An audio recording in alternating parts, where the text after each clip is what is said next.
ಸ್ನೇಹಿತರೆ, ಮೀಡಿಯಾ ಮಾಸ್ಟರ್ಸ್ಗೆ ಸ್ವಾಗತ ಸುಸ್ವಾಗತ. ಗೆಳೆಯರೆ, ನಾವು ಚುನಾವಣಾ ಫಲಿತಾಂಶದ ರಗಳೆಯಲ್ಲಿ ಮುಳುಗಿ ಹೋಗಿರುವಾಗ ನೀಟ್ ಪರೀಕ್ಷೆಗಳ ಫಲಿತಾಂಶಗಳು ಕೂಡ ಹೊರಬಿದ್ದಿವೆ. ಈ ಬಾರಿ ದೇಶದ ಇತಿಹಾಸದಲ್ಲೇ ಪ್ರಪ್ರಥಮ ಬಾರಿಗೆ 67 ಮಂದಿ ನೀಟ್ ಪರೀಕ್ಷೆಗಳಲ್ಲಿ ಮೊದಲ ರ್ಯಾಂಕ್ ಅನ್ನು ಪಡ್ಕೊಂಡಿದ್ದಾರೆ. ಅದು ಕೂಡ 720ಕ್ಕೆ 720 ಅಂಕಗಳನ್ನು ಗಳಿಸಿದವರ ಸಂಖ್ಯೆ 67ಕ್ಕೆ ಈ ಬಾರಿ ಏರಿಕೆ ಆಗಿದೆ. ಹಾಗೆ ನೀಟ್ ಪರೀಕ್ಷೆಗಳ ಮೌಲ್ಯಮಾಪನ ವಿಧಾನದಲ್ಲಿ ಎಲ್ಲೂ ಹೇಗೂ ಕೊಡೋದಕ್ಕೆ ಸಾಧ್ಯವಾಗದ ರೀತಿಯಲ್ಲಿ ಒಂದಷ್ಟು ವಿದ್ಯಾರ್ಥಿಗಳು ಅಂಕಗಳನ್ನು ಗಳಿಸಿಕೊಂಡಿದ್ದಾರೆ ಅಂತ ಹೇಳಲಾಗ್ತಾ ಇದೆ. ಇನ್ನು ಸಾಲಾಗಿ ಮೊದಲ ಮತ್ತು ಆನಂತರದ ರ್ಯಾಂಕ್ಗಳನ್ನು ಪಡ್ಕೊಂಡ 8 ಮಂದಿ ಒಂದೇ ಕೇಂದ್ರದವರು ಅಂತ ಹೇಳಲಾಗ್ತಾ ಇದೆ. ಹೀಗೆ ನೀಟ್ ಪರೀಕ್ಷೆಗಳು ಅಭೂತಪೂರ್ವ ದಾಖಲೆಗಳನ್ನು ನಿರ್ಮಾಣ ಮಾಡ್ತಾ ಇದ್ರೆ ಅದರಲ್ಲಿ ಈ ಬಾರಿ ಅವ್ಯವಹಾರ ನಡೆದಿದೆ, ನಮಗೆ ನ್ಯಾಯ ಬೇಕು ಅಂತ ಸೋಷಿಯಲ್ ಮೀಡಿಯಾದಲ್ಲಿ ಒಂದು ಕ್ಯಾಂಪೇನ್ ಕೂಡ ಶುರುವಾಗಿದೆ. ಹಾಗೆ ಒಂದಷ್ಟು ವಿದ್ಯಾರ್ಥಿಗಳು ನೀಟ್ ಪರೀಕ್ಷೆಗಳನ್ನು ರದ್ದು ಮಾಡಿ ಮರುಪರೀಕ್ಷೆ ನಡೆಸಿ ನಮಗೆ ನ್ಯಾಯ ಕೊಡಿಸಿ ಅಂತ ಸುಪ್ರೀಂ ಕೋರ್ಟ್ನ ಮೆಟ್ಲು ಕೂಡ ಹತ್ತಿದ್ದಾರೆ. ಹಾಗೆ ನೀಟ್ ಪರೀಕ್ಷೆ ಬಗ್ಗೆ ನಮ್ಮ ಒಂದಷ್ಟು ವಿದ್ಯಾರ್ಥಿ ವೀಕ್ಷಕರು ಕೂಡ ಕಾಮೆಂಟ್ ಬಾಕ್ಸ್ ಅಲ್ಲಿ ತಮ್ಮ ಅಳಲು ವ್ಯಕ್ತಪಡಿಸಿದ್ದಾರೆ. ಒಂದಷ್ಟು ಜನ ನೀಟ್ ಬಗ್ಗೆ ಗಮನ ಹರಿಸೋದಕ್ಕೆ ಮೇಲ್ ಕೂಡ ಮಾಡಿದ್ದಾರೆ. ಹಾಗಾದ್ರೆ ಏನಾಗಿದೆ ನೀಟ್ ಪರೀಕ್ಷೆಯಲ್ಲಿ? ದೇಶದಲ್ಲಿ ಮೆಡಿಕಲ್ ಸೀಟುಗಳಿಗಾಗಿ ನಡೆಯೋ ಈ ಪರೀಕ್ಷೆಗಳು ಹೇಗೆ ನಡೆಯುತ್ತವೆ ಮತ್ತು ಈ ಬಾರಿ ಕೇಳಿ ಬರ್ತಾ ಇರೋ ಅವ್ಯವಹಾರದ ಆರೋಪಗಳೇನು ಅನ್ನೋ ಬಗ್ಗೆ ಒಂದಷ್ಟು ಮಾಹಿತಿಯನ್ನ ನಾವಿಲ್ಲಿ ನೋಡೋಣ.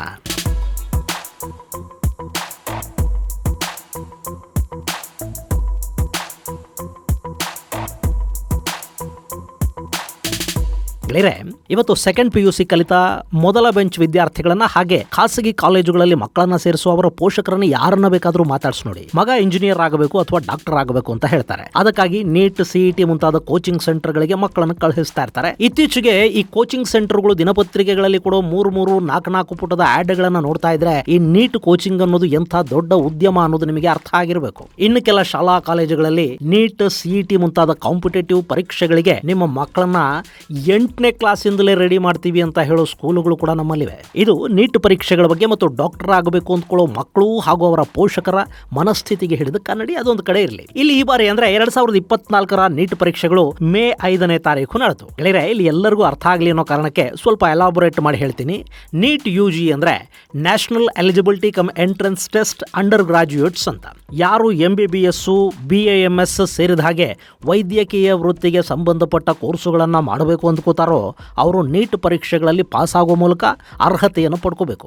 ಈ ಪರೀಕ್ಷೆಗಳನ್ನ ನ್ಯಾಷನಲ್ ಟೆಸ್ಟಿಂಗ್ ಏಜೆನ್ಸಿ NTA ನಡೆಸುತ್ತೆ. ಇದು ದೇಶದಾದ್ಯಂತ ನಡೆಯುವ ಏಕರೂಪ ಪರೀಕ್ಷೆ. ಈ ಬಾರಿ ಈ ನೀಟ್ ಪರೀಕ್ಷೆಯಲ್ಲಿ 67 ಮಂದಿ ಮೊದಲ ರ್ಯಾಂಕ್ ಅನ್ನು ಪಡ್ಕೊಂಡಿದ್ದಾರೆ. ಆದ್ರೆ ಇದು ಸಂತೋಷದ ವಿಷಯ ಏನಾಗ್ತಾ ಇಲ್ಲ, ಬದಲಿಗೆ ಇಲ್ಲಿ ವಂಚನೆಯ ವಾಸನೆ ಬರ್ತಾ ಇದೆ. ಅದು ದೇಶವನ್ನ ಆಘಾತದಲ್ಲಿ ಮುಳುಗಿಸ್ತಾ ಇದೆ. ಈ ಬಾರಿ ದೇಶದಾದ್ಯಂತ ಒಟ್ಟು 571 ನಗರಗಳಲ್ಲಿ 4750 ಪರೀಕ್ಷಾ ಕೇಂದ್ರಗಳನ್ನ ವ್ಯವಸ್ಥೆ ಮಾಡಲಾಗಿತ್ತು. ಹಾಗೆ 14 ವಿದೇಶಿ ಸೆಂಟರ್ಗಳಲ್ಲಿ ಕೂಡ ಪರೀಕ್ಷೆಗಳನ್ನ ನಡೆಸಲಾಯಿತು. ಒಟ್ಟು 13 ಭಾಷೆಗಳಲ್ಲಿ ಪರೀಕ್ಷೆ ಬರೆಯೋದಕ್ಕೆ ಅವಕಾಶ ಆಯಿತು ಮತ್ತು 24.06 ಲಕ್ಷ ಮಂದಿ ವಿದ್ಯಾರ್ಥಿಗಳು ಈ ನೀಟ್ ಪರೀಕ್ಷೆಗಳನ್ನು ಬರೆದ್ರು. ಅದರಲ್ಲಿ 56.04% ಮಂದಿ ಅಂದ್ರೆ 13,16,268 ಮಂದಿ ಕ್ವಾಲಿಫೈಡ್ ಅನ್ನಿಸ್ಕೊಂಡ್ರು. ಈ ಪೈಕಿ ಮೀಸಲು ರಹಿತ ವರ್ಗದಿಂದ 3,33,932 ಮಂದಿ, OBC ವರ್ಗದಿಂದ 6,18,890 ಮಂದಿ, 1,78,738 ಮಂದಿ SC ಅಭ್ಯರ್ಥಿಗಳು, 68,479 ಮಂದಿ ST ಅಭ್ಯರ್ಥಿಗಳು, 1,16,229 ಮಂದಿ ಆರ್ಥಿಕವಾಗಿ ಹಿಂದುಳಿದ ವರ್ಗಗಳಿಂದ ಬಂದವರು ಮತ್ತು 4,120 ದಿವ್ಯ ಚೇತನ ವರ್ಗದ ವಿದ್ಯಾರ್ಥಿಗಳು ಅರ್ಹತೆಯನ್ನು ಪಡ್ಕೊಂಡ್ರು. ಇದರಲ್ಲಿ ಅತಿ ಹೆಚ್ಚು ಅಂಕಗಳನ್ನ ಯಾರು ಪಡ್ಕೊಂಡಿರ್ತಾರೆ ಅವರಿಗೆ MBBS ಸೀಟುಗಳು ಸಿಗ್ತಾ ಹೋಗುತ್ತವೆ. ಯಾಕೆಂದ್ರೆ ನಮ್ಮಲ್ಲಿ ಒಟ್ಟು 695 ಮೆಡಿಕಲ್ ಕಾಲೇಜುಗಳಿವೆ ಹಾಗೂ ಅಲ್ಲಿ 1,06,333 ಮೆಡಿಕಲ್ ಸೀಟುಗಳು ಮಾತ್ರ ಇವೆ. ಸೊ ಉಳಿದ 12 ಲಕ್ಷಕ್ಕೂ ಹೆಚ್ಚು ಮಂದಿ ಮಕ್ಕಳು ಆಯುರ್ವೇದ ಸೇರಿದ ಹಾಗೆ ವಿವಿಧ ಕೋರ್ಸ್ಗಳಿಗೆ ಸೇರ್ಕೋತಾರೆ. ಇಲ್ಲಿ ಸೀಟು ಸಿಗದವರು ಡೊನೇಷನ್ ಕೊಟ್ಟು ಮಕ್ಕಳನ್ನ ಡಾಕ್ಟರ್ ಮಾಡೋದಕ್ಕೆ ಆಗದ ಮತ್ತು ಹೇಗಾದ್ರೂ ಸರಿ ಡಾಕ್ಟರಿನೇ ಕಲಿಬೇಕು ಅಂದ್ಕೊಳ್ಳೋರು ಯುಕ್ರೇನ್ಗೋ, ಕಜಕಿಸ್ತಾನಕ್ಕೋ, ಬಾಂಗ್ಲಾದೇಶಕ್ಕೋ, ಶ್ರೀಲಂಕಾಗೋ ಅಥವಾ ಬೇರೆ ಇನ್ಯಾವುದೋ ವಿದೇಶಕ್ಕೆ ಕಳುಹಿಸಿ ಅಲ್ಲಿ ಮೆಡಿಕಲ್ ಅನ್ನು ಓದಿಸ್ತಾರೆ. ಇನ್ನು ಇಲ್ಲಿ ಇವರು ಮಾಡೋ ಅರ್ಹತಾ ಪರೀಕ್ಷೆಗಳನ್ನ ಸರಿಯಾಗಿ ನಡೆಸಬೇಕಲ್ವಾ? ಈ ಬಾರಿ ಈ ಪರೀಕ್ಷೆಗಳಲ್ಲಿ ಅವ್ಯವಹಾರ ಆಗಿದೆ ಅನ್ನೋ ಆರೋಪಗಳು ಕೇಳಿ ಬರ್ತಾ ಇವೆ. ಅದಕ್ಕೆ ಕಾರಣ ಏನು ಅಂದ್ರೆ ಈ ಬಾರಿ ಮೊಟ್ಟ ಮೊದಲ ಬಾರಿಗೆ 67 ಮಂದಿ ನೀಟ್ ಪರೀಕ್ಷೆಯಲ್ಲಿ ಮೊದಲ ರ್ಯಾಂಕ್ ಅನ್ನು ಗಳಿಸಿರೋದು.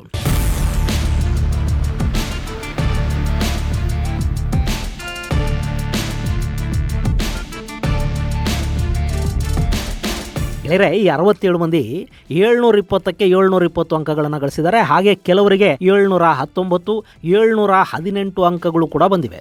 ಇದು ಸಾಕಷ್ಟು ಅನುಮಾನಗಳಿಗೆ ಅವಕಾಶ ಮಾಡಿಕೊಡ್ತಾ ಇದೆ. ನೀಟ್ ಪರೀಕ್ಷೆಗಳು, ಅದರ ಮೌಲ್ಯಮಾಪನ ಅನ್ನೋದು ಹೇಗಿರುತ್ತೆ ಅನ್ನೋದು ಗೊತ್ತಿರೋರಿಗೆ ಇಷ್ಟು ಅಂಕಗಳನ್ನು ಗಳಿಸೋದಕ್ಕೆ ಸಾಧ್ಯನೇ ಆಗೋದಿಲ್ಲ ಅನ್ನೋ ಮಾತು ಖಂಡಿತ ಗೊತ್ತಾಗುತ್ತೆ. ನೀಟ್ ಪರೀಕ್ಷೆಗಳು ಹೇಗೆ ಅಂದ್ರೆ, ಅಲ್ಲಿ 180 ಪ್ರಶ್ನೆಗಳನ್ನ ಅಟೆಂಡ್ ಮಾಡಬೇಕು. ಪ್ರತಿ ಪ್ರಶ್ನೆಗೆ 4 ಅಂಕಗಳ ಪ್ರಕಾರ 720 ಅಂಕಗಳಿರುತ್ತವೆ. ಇಲ್ಲಿ ಯಾವುದೇ ಪ್ರಶ್ನೆಯನ್ನ ಬರೆಯದೇ ಬಿಟ್ರೆ 4 ಅಂಕಗಳು ಕಟ್ ಆಗುತ್ತವೆ. ತಪ್ಪು ಉತ್ತರ ಬರೆದ್ರೆ ನೆಗೆಟಿವ್ ಮಾರ್ಕ್ ಅನ್ನು ಕೊಡ್ತಾರೆ, ಅದು 1 ಅಂಕ. ಅಲ್ಲಿಗೆ ಒಂದು ಪ್ರಶ್ನೆಗೆ ತಪ್ಪು ಉತ್ತರ ಬರೆದ್ರೆ 5 ಅಂಕಗಳು ಕಡಿಮೆ ಆಗುತ್ತವೆ. ಪ್ರಶ್ನೆಯನ್ನು ಅಟೆಂಡ್ ಮಾಡದೇ ಬಿಟ್ರೆ 4 ಅಂಕಗಳು ಕಡಿಮೆ ಆಗುತ್ತವೆ. ಸೊ ಇಲ್ಲಿ ಯಾವುದೇ ವಿದ್ಯಾರ್ಥಿ ಒಂದೇ ಒಂದು ತಪ್ಪು ಬರೆದೆ ಅಲ್ಲಿನ 180 ಪ್ರಶ್ನೆಗಳಿಗೂ ಸರಿಯಾದ ಉತ್ತರವನ್ನೇ ಬರೆಯೋದಕ್ಕೆ ಸಾಧ್ಯವಾದರೆ ಮಾತ್ರ 720ಕ್ಕೆ 720 ಅಂಕಗಳು ಬರೋದಕ್ಕೆ ಸಾಧ್ಯ. ಈ ಬಾರಿ ಅಂಥ ಮಹಾನ್ ಸಾಧಕರ ಸಂಖ್ಯೆ 67. ದೇಶದ ತುಂಬಾ ಎಷ್ಟೊಂದು ವಿದ್ಯಾರ್ಥಿಗಳು ಬುದ್ಧಿವಂತರಾಗಿ ಬಿಟ್ಟಿದ್ದಾರೆ ನೋಡಿ. ಹೀಗೆ 720 ಅಂಕಗಳು ಗಳಿಸಿದಾರಲ್ಲ, ಅವ್ರ ಪೈಕಿ ಹರಿಯಾಣದ ಒಂದೇ ಸೆಂಟರಿನ 6 ಮಂದಿ ಇದ್ದಾರೆ. ಹಾಗೆ 8 ಮಂದಿ ಒಂದೇ ಸೆಂಟರ್ನ ವಿದ್ಯಾರ್ಥಿಗಳು ಮೊದಲ ಮತ್ತು ಆ ನಂತರದ ರ್ಯಾಂಕ್ಗಳನ್ನು ಪಡ್ಕೊಂಡಿದ್ದಾರೆ. ಏನೋ ಪಾಪ ಬುದ್ಧಿವಂತರಿದ್ರು ಇರಬಹುದು, ಅಥವಾ ಕಷ್ಟಪಟ್ಟು ಪರೀಕ್ಷೆ ಬರೆದಿದ್ರೆ ಅವರ ಶ್ರಮಕ್ಕೆ ನಾವು ಅವಮಾನ ಮಾಡಬಾರದು ಅಂತ ಅಂದುಕೊಳ್ಳೋಣ. ಅಂದ್ರೆ ಒಂದಷ್ಟು ವಿದ್ಯಾರ್ಥಿಗಳಿಗೆ 718, 719 ಅಂಕಗಳು ಬಂದಿರೋ ಬಗ್ಗೆ ಸೋಷಿಯಲ್ ಮೀಡಿಯಾಗಳಲ್ಲಿ ಕೆಲ ಅಂಕಪಟ್ಟಿಗಳ ಫೋಟೋಗಳು ವೈರಲ್ ಆಗ್ತಾ ಇವೆ. ಇದು ಹೇಗೆ ಸಾಧ್ಯ ಆಯಿತು? ಒಂದೇ ಒಂದು ತಪ್ಪು ಬರೆದ್ರೆ 5 ಅಂಕಗಳು ಕಡಿತ ಆಗಬೇಕು. ಪ್ರಶ್ನೆಯನ್ನು ಅಟೆಂಡ್ ಮಾಡದೇ ಇದ್ದರೆ 4 ಮಾರ್ಕ್ಗಳು ಕಟ್ ಆಗಬೇಕು. ಅಂದಾಗ 720ಕ್ಕೆ 716 ಬರಬೇಕು, ಅಥವಾ 715 ಬರಬೇಕು. ಹಾಗಲ್ಲದೆ 719, 18 ಮಾರ್ಕ್ಸ್ ಬರೋದಕ್ಕೆ ಹೇಗೆ ಸಾಧ್ಯ? ಇದು ಈಗ ಪೋಷಕರು ಹಾಗೂ ವಿದ್ಯಾರ್ಥಿಗಳು ಕೇಳ್ತಾ ಇರೋ ಪ್ರಶ್ನೆ. ಇಲ್ಲಿ 720 ಅಂಕಗಳು ಹೇಗೆ ಬಂದವು ಅಂದರೆ, ಈ ಬಾರಿಯ ಪ್ರಶ್ನೆ ಪತ್ರಿಕೆ ಕಳೆದ ಬಾರಿಗಿಂತ ಸ್ವಲ್ಪ ಸುಲಭವಾಗಿತ್ತು, ಹೀಗಾಗಿ ಮಕ್ಕಳು ಚೆನ್ನಾಗಿ ಮಾಡಿದ್ದಾರೆ ಅಂತ NTA ಹೇಳ್ತಾ ಇದೆ. ಹಾಗೆ ಒಂದು ಪ್ರಶ್ನೆ ಅಲ್ಲಿ ಸ್ವಲ್ಪ ಗೊಂದಲ ಉಂಟು ಮಾಡ್ತಾ ಇತ್ತು, ಹೀಗಾಗಿ ಅದಕ್ಕೆ ಗ್ರೇಸ್ ಮಾರ್ಕ್ಸ್ ಅನ್ನು ಕೊಟ್ಟಿದ್ದೀವಿ, ಅದು ಕೂಡ ಅಂಕಿಗಳು ಹೆಚ್ಚಾಗೋದಕ್ಕೆ ಕಾರಣವಾಗಿದೆ ಅಂತ ಪರೀಕ್ಷಾ ಏಜೆನ್ಸಿ ಹೇಳ್ತಾ ಇದೆ. ಹಾಗೇನೆ 718, 719 ಅಂಕಗಳು ಬರೋದಕ್ಕೆ ಕೂಡ ಅವ್ರ ಬಳಿ ಸಮರ್ಥನೆ ಇದೆ. ಪರೀಕ್ಷೆ ಬರೆಯುವಾಗ ಸಮಯಾವಕಾಶದಲ್ಲಿ ಸ್ವಲ್ಪ ಸಮಸ್ಯೆ ಆಗಿತ್ತು, ಅಂಥ ದೂರುಗಳು ಬಂದಾಗ ಆ ವಿದ್ಯಾರ್ಥಿಗಳಿಗೆ ಒಂದಷ್ಟು ಗ್ರೇಸ್ ಮಾರ್ಕ್ಸ್ ಅನ್ನು ಕೊಟ್ಟಿದ್ದೀವಿ ಅಂತ ಅವ್ರು ಹೇಳ್ತಾ ಇದ್ದಾರೆ. ಆ ಮಾರ್ಕ್ಸ್ ಎಷ್ಟು, ಯಾವ ಕಾರಣಕ್ಕೆ, ಹೀಗೆ ಅಂಕಗಳನ್ನು ಕೊಟ್ಟಿರೋದಕ್ಕಿರೋ ಮಾನದಂಡ ಏನು ಅನ್ನೋ ಬಗ್ಗೆ ಯಾವ ಸರಿಯಾದ ಸ್ಪಷ್ಟನೆಯನ್ನು ಪರೀಕ್ಷಾ ಏಜೆನ್ಸಿ ಕೊಡ್ತಾ ಇಲ್ಲ. ಇನ್ನು ಇಲ್ಲಿ ಅನುಮಾನಗಳಿಗೆ ಪುಷ್ಟಿ ಕೊಡೋ ಹಾಗೆ, ಬಿಹಾರದಲ್ಲಿ ಪರೀಕ್ಷೆಗಳು ನಡೆಯೋದಕ್ಕೆ ಒಂದು ದಿನ ಮೊದಲು ಪ್ರಶ್ನೆ ಪತ್ರಿಕೆ ಸೋರಿಕೆ ಆಗಿದೆ ಅನ್ನೋ ಪ್ರಕರಣ ದಾಖಲಾಗಿದೆ. ಪಾಟ್ನಾದ ಪೊಲೀಸರು ಇದಕ್ಕೆ ಸಂಬಂಧಪಟ್ಟ ಹಾಗೆ 13 ಮಂದಿಯನ್ನು ಬಂಧಿಸಿದ್ದಾರೆ. ಅಲ್ಲಿ ಪ್ರಶ್ನೆ ಪತ್ರಿಕೆಗಳನ್ನು ಸುಮಾರು 20 ವಿದ್ಯಾರ್ಥಿಗಳಿಗೆ ಪರೀಕ್ಷೆಗೆ ಒಂದು ದಿನ ಮೊದಲು ಲೀಕ್ ಮಾಡೋದಕ್ಕೆ 30 ರಿಂದ 40 ಲಕ್ಷ ರೂಪಾಯಿ ಹಣ ತಗೊಳ್ಳಲಾಗಿತ್ತು ಅನ್ನೋ ಮಾಹಿತಿ ಕೂಡ ಹೊರಬೀಳ್ತಾ ಇದ್ದು, ಈಗ ಆ ಬಗ್ಗೆ ಕೂಡ ಪ್ರಕರಣ ದಾಖಲಾಗಿದೆ ಮತ್ತು ತನಿಖೆ ಕೂಡ ನಡೀತಾ ಇದೆ. ಹಾಗಾದರೆ 720ಕ್ಕೆ 720 ಅನ್ನೋದು ಪ್ರಶ್ನೆ ಪತ್ರಿಕೆ ಸೋರಿಕೆಯ ಕಾರಣದಿಂದ ಬಂತಾ?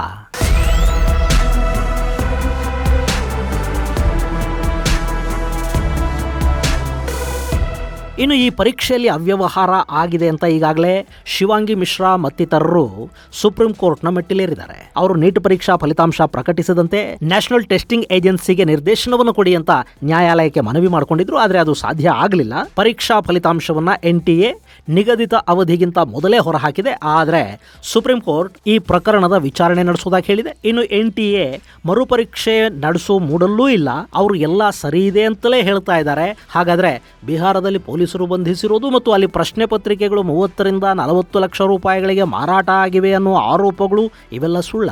ಗೆಳೆಯರೆ, ನಮ್ಮಲ್ಲೊಂದು ಕಡೆ ಶಿಕ್ಷಣದ ಗುಣಮಟ್ಟ ಅನ್ನೋದು ದಿನೇ ದಿನೇ ಕುಸಿತಾ ಇದೆ. ಪಾಸ್ ಮಾಡಬೇಕು ಅನ್ನೋ ಕಾರಣಕ್ಕೆ ಶಾಲೆ ಕಾಲೇಜುಗಳಲ್ಲಿ ಗ್ರೇಸ್ ಮಾರ್ಕ್ಸ್ ಅನ್ನು ಕೊಟ್ಟು ಕಾಪಿ ಹೊಡಿಸಿನೋ ಒಟ್ಟಾರೆ ಪಾಸ್ ಮಾಡೋ ತರದ ಪರೀಕ್ಷಾ ವ್ಯವಸ್ಥೆ ನಾವು ಜಾರಿ ಹೋಗ್ತಾ ಇದ್ದೀವಿ. ಹೀಗೆ ಶಾಲಾ ಕಾಲೇಜುಗಳಲ್ಲಿ ಕಳ್ಳದಾರಿ ಹಿಡಿದು ಬಂದವರು ಸ್ಪರ್ಧಾತ್ಮಕ ಪರೀಕ್ಷೆಗಳಲ್ಲಿ ಫಿಲ್ಟರ್ ಆಗ್ತಾರೆ. ಅಲ್ಲಿ ಬುದ್ಧಿವಂತರಿಗೆ ಮಾತ್ರ ಅವಕಾಶ ಸಿಗುತ್ತೆ ಅಂದ್ಕೊಂಡ್ರೆ ಅಲ್ಲಿ ಕೂಡ ಪ್ರಶ್ನೆ ಪತ್ರಿಕೆಗಳು ಸೋರಿಕೆ ಆಗ್ತಾ ಹೋದ್ರೆ ಇವರು ಮುಂದಿನ ತಲೆಮಾರುಗಳಿಗೆ ಎಂಥ ಜನಾಂಗವನ್ನ ಸೃಷ್ಟಿ ಮಾಡಬಹುದು ಹೇಳಿ? ಪಾಪ ಶ್ರಮ ಹಾಕಿ ತಮ್ಮ ಸ್ವಂತ ಸಾಮರ್ಥ್ಯದ ಮೇಲೆ ಪರೀಕ್ಷೆ ಬರೆದ ಮಕ್ಕಳ ಗತಿ ಏನಾಗಬೇಕು, ಅವರ ಭವಿಷ್ಯ ಏನಾಗಬೇಕು? ಈ ಸಂಪತ್ತಿಗೆ ನೀಟ್ ಪರೀಕ್ಷೆ ಆದ್ರೂ ಯಾಕ್ರಿ ಬೇಕು?